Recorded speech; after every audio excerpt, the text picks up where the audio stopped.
இஸ்ரேலிய படை வீரர்களே சாட்சியம் அளித்த ஒரு விஷயம்தான், யுத்த நிறுத்தம் அமுலில் இருந்த காலப்பகுதியில கூட காசா மக்கள் மீது தாக்குதல் நடத்தினோம் அப்படிங்கிற விஷயத்தை தான் சொல்லியிருக்கிறாங்க. ஒரு எல்லைக்கோடு இருக்கும். காசா மக்களும் அந்த எல்லைக்கோடுக்கு இந்த பக்கமாக வரமாட்டாங்க. ஆனா, நாங்க அந்த எல்லைக்கோடுகளை தாண்டி அந்த பக்கம் போயும் அவர்களை தாக்குவோம் அப்படின்னு இஸ்ரேலிய படை வீரர் ஒருவர் சொல்லியிருக்கிறார். யுத்த நிறுத்தம் இருந்த காலப்பகுதியில வாகனத்துல பலஸ்தீன மக்களை ஏற்றிட்டு போகும்போது நாங்க அத்தனை பேரையும் சுட்டுக் கொண்டோம். சுட்டுக் கொண்டது மாத்திரமல்ல, அவர்களுடைய உடல்களை பார்த்து நாங்க நடனம் ஆடினோம் அப்படின்றும் இஸ்ரேலிய படை வீரர் ஒருத்தர் சொல்லியிருந்தார்.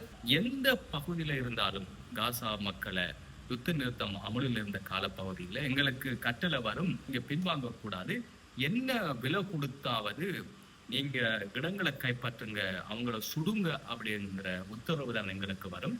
நாங்க உத்தரவுக்கு கீழ்ப்படிந்து அத்தனை காரியங்களையும் செய்வோம். எங்களை மனசுக்கு விரும்பினாலும் விரும்பாவிட்டாலும் வெறுக்கத்தக்க ஒரு செயலாக இருந்தாலும் மேலிடத்துல இருந்து எங்களுக்கு உத்தரவு வரும். அந்த உத்தரவின் அடிப்படையில் நாங்க இந்த விஷயங்களை செஞ்சோம் அப்படிங்கிறத அசோசியேட்டட் நியூஸ் செய்தி நிறுவனத்துக்கு பேட்டி அளிக்கிற போது சொல்லியிருக்கிறாங்க. ஒரு யுத்த நிறுத்தம் சமாதான காலத்துல கூட பலஸ்தீனத்துல இருக்கிற அந்த மக்களுக்கு நிம்மதியாக வாழ முடியாத ஒரு சூழல்.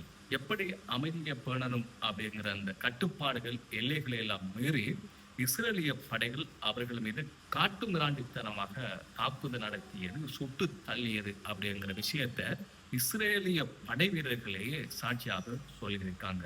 இஸ்ரேல் பலஸ்தீன் மீது இப்படி கொடூரமாக செயற்படுற விஷயம் உலகத்துல வேறொரு நாடு செஞ்சிருந்தா என்ன நடந்திருக்கும்? மனித உரிமை வீரர்கள் மக்களை கொல்றாங்க, இதை கண்டிக்கணும், இதற்கு எதிராக நடவடிக்கை எடுக்கணும் அப்படின்னு சொல்லி ஐநா மனித உரிமைகள் மனித ஆர்வலர்கள் அப்படின்னு சொல்லி மிகப்பெரிய போராட்டங்களும் மிகப்பெரிய கண்டனங்களையும் விமர்சனங்களையும் உலக அளவில் செஞ்சுட்டு இருப்பாங்க. ஆனா பலஸ்தீன மக்கள் மீது நடக்கிற கொடூரங்கள் ஒரு அமைதி சமாதான காலத்துல நடந்த விஷயத்துக்கு கூட பேசுறதுக்கு யாரும் இல்லை. நாதியற்ற அந்த மக்களுடைய வாழ்க்கையை நினைக்கின்ற போது மிக கவலையும் மிக துன்பமும் மிக மோசமான ஒரு நிலையையும் ஏற்படுத்தியிருக்கு அப்படிங்கிறத நான் சொல்லணும். இந்த மக்களுடைய வாழ்வு தங்களுடைய மண்ணில் மீண்டும் அவங்க எப்படி வாழ்ந்தாங்களோ அந்த வகையில் அவங்க வாழணும் அப்படிங்கிறது தான் பிரார்த்தனை ஆகும்.